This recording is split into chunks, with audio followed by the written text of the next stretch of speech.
అది పాయింట్ 1. ఇవాళ జినకని హిందూ ప్రజలలో జినకని దేశ జాతీయ పక్షిగా నెమలిని సంపితే యావజీవ శిక్షేస్తారు.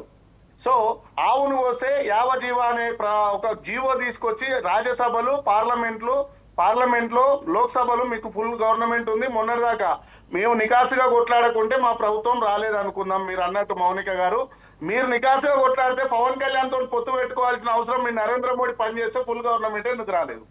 పాయింట్ 1. పాయింట్ 2, ఇవాళ ఆవును కోస్తే యావజీవ మీ గొప్ప వ్యక్తి కేంద్ర మంత్రితో సంసారం చేస్తున్నటువంటి అంబర్పేట్ శ్రీనివాస్ యాదవ్ ఏఐసిసి కోఆర్డినేటర్ గా కిషన్ రెడ్డి గారు ఉన్నారు. 2004లో వచ్చినప్పుడు 2 పెద్ద కూర దుకాన్లు ఆవు దుకాన్లు ఉండే. ఇవాళ 58 ఆ పెద్ద కూర దుకాన్లు ఎన్నుకునే మీ బీజేపీ ప్రభుత్వంలో కేంద్రంలో జీవో తీసుకొచ్చి నీకు మీ హిందూ ధర్మంలోనే నేను కూడా ఒక హిందువుగానే ఆర్ఎస్ఎస్ కార్యకర్తగా 98లో ఉన్నా కాబట్టి నేను చెప్తున్నా, మేము కూడా స్లోగన్లు ఇచ్చిన వాళ్ళమే. శివాజీ చేతుల కత్తిని చూడు, హిందూ వాహిని సత్తని చూడు, ఎమ్రా కొడుకా పాకిస్తాన్, ఇట్లాంటి మస్తు మాట్లాడిన వాళ్ళం. సో అసలు నిజాలు తెలుసుకొని బయటకు వచ్చినాం.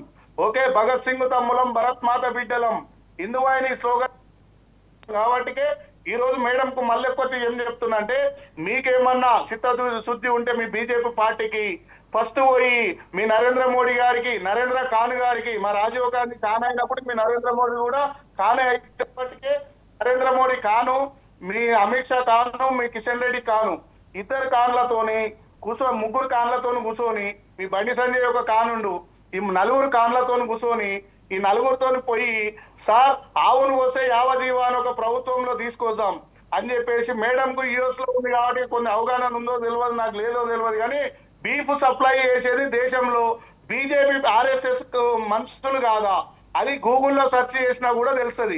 శ్రీనివాస్ యాదవ్ గారు నేను కులగణనగానికే వస్తున్నా. ఇంకొక అంశం ఏంటంటే, నువ్వు చెప్పదలుచుకున్న అంశం ఏంటంటే మేడం, ఈడబ్ల్యూఎస్ అనేది బ్రాహ్మణ వ్యవస్థలో నలిగిపోతుంది కాబట్టికే నీకు అక్కడి నుంచి అంబేద్కర్ వాదిగా, ఒక పూలే వాదిగా, ఒక కాంచీరాం పెరియర్ వాదిగా ఆ బిడ్డవైతే నువ్వు ఈడబ్ల్యూఎస్ 33% మహిళల రిజర్వేషన్ ఏదైతుందో ఆ రిజర్వేషన్ ని బహుజనులకు వచ్చేటట్టు ఇయ్యి. ఎందుకంటే నరేంద్ర మోడీ కన్వర్ట్ బ్రాహ్మణు వైశ్యుడు ఒక ఆయన కాబట్టి అగ్రనాయకులకు చెందకుండా అంబేద్కర్ లెక్క ఒక బుక్ పట్టుకోరి మొన్నటికి మొన్న మీరు గద్దారన్న అవార్డు ఇవ్వద్దని చెప్పేసి మీరు కొట్లాడిన వాళ్ళు, మీ దాంట్లోకి వెళ్ళి ఎస్సీ ప్రజల్ని ఎలగొడతారని మీ బీజేపీ పార్టీలకి వెళ్ళి ఎస్సీ ఎస్టీ బీసీ జాతులని వద్దనుకుంటున్నారా? గద్దారన్న పోరాటాన్ని విమర్శించిన వ్యక్తులు మీరు కాదా? పాయింట్ 1. బాధ అనిపించేది ఏంటంటే ఈ అన్ని విడగొట్టింది అమిత్ షా వస్తాడు హైదరాబాద్ ఎలక్షన్లు, కార్పొరేటర్ జిహెచ్ఎంసీ ఎలక్షన్లు, సర్పంచ్ ఎలక్షన్లు, జెడ్పీటీసీ జిల్లా పరిషత్ ఎలక్షన్లు, ఎంపీ ఎలక్షన్లు అప్పుడు వస్తాడు అమిత్ షా గారు. వచ్చి చార్మినార్ లో బంగారు లక్ష్మమ్మ గుడికి పోతాడు. ఇప్పుడు ఖాళీ ఉంది అమిత్ షాకి రమ్మని నేను కూడా అక్కడ పోలీసులకు చెప్పి పూలమాలలు వేపిస్తా. నరేంద్ర మోడీ గారు వస్తారు హనుమాన్ జంక్షన్, ఓకే, అక్కడికి వచ్చి దండ వేస్తాడు. ఎందుకు ఇప్పుడు రమ్మని బంగారం మైసమ్మ గుడి, సికింద్రాబాద్, లాల్ దర్వాజా, అంబర్పేట్ మాంకాలమ్మ గుడి బోనాలు కూడా అయిపోయినాయి, కానీ ఇప్పుడు రారు. మతాలను రెచ్చగొట్టేది మొన్నటిదాకా ఆమె హైదరాబాద్ పార్లమెంట్ ఓఎస్ మీద నిలబడ్డ ఆమె బాణం కూర్చింది, 60 మసీదులలో అడుక్కొని తింటుంది. ఇంకెందుకు మేడం, అమిత్ షా తీసుకో, గుజరాత్ తీసుకో, ఉత్తరప్రదేశ్ తీసుకో, ఎన్ని అన్యాయాలు ఉన్నాయో ఒకసారి గూగుల్ సెర్చ్ చేసుకొని. ఫస్ట్ ఆఫ్ ఆల్ ఒక మహిళలది ముఖ్యంగా అసెంబ్లీ సాక్షిగా మేడంకు తెలుసో తెలియదు చాలా వైరల్ అయింది. కర్ణాటకలో బీజేపీ ఎమ్మెల్యేలు బిఎఫ్ వీడియోలు తీయడం కూడా లీగలా మేడం? లీగల్ సెల్ కాబట్టి చెప్తున్నా మేడం మౌనిక గారికి ఇవన్నీ రిజర్వేషన్ గురించి మాట్లాడండి.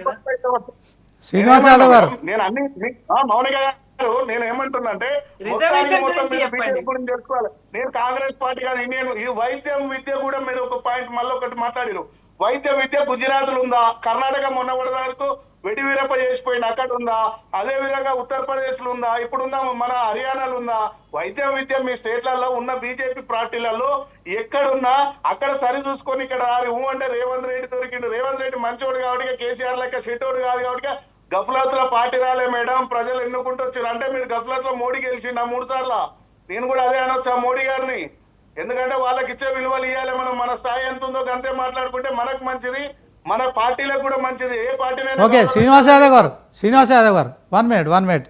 ఈ 9th షెడ్యూల్లో పెట్టడం వీలు కాదు, 42% రిజర్వేషన్ బీసీలకు ఇవ్వడం అది కుదరదని మేడం చెప్తున్నారు. దాని వాజ్పేయి ప్రభుత్వంలో 60-70 ఏళ్ల పోరాటంలో తెలంగాణ ప్రభుత్వం తెలంగాణ కోసం కొట్లాడినా ఇక్కడ స్టేట్ కొట్లాడినాం.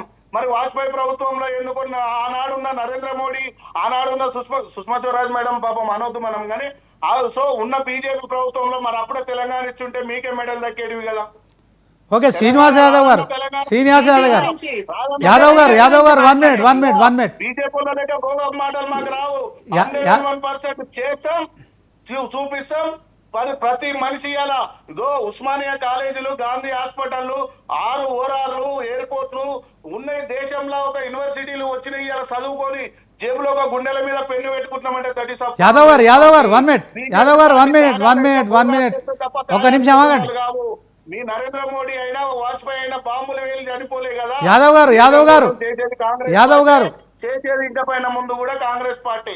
యాదవ్ గారు 1 minute. మీరు అట్లా చదువుకుంటూ పోతే ఆమె అడిగిన వాటికి మిమ్మల్ని మీ ఆన్సర్ తీసుకోవాలి. 9th షెడ్యూల్లో ఇప్పుడు పెట్టడం వీలు కాదు. సో దీంట్లో మీరు అన్నట్టు బీసీలకు 42% రిజర్వేషన్లు. పార్లమెంట్ సభ్యురాలు ఆయమని చెప్పని అక్కడ ఉన్నోళ్ళు చెప్తారు కదా, పార్లమెంట్ లో ఎంపీ అయి నీకు అక్కడ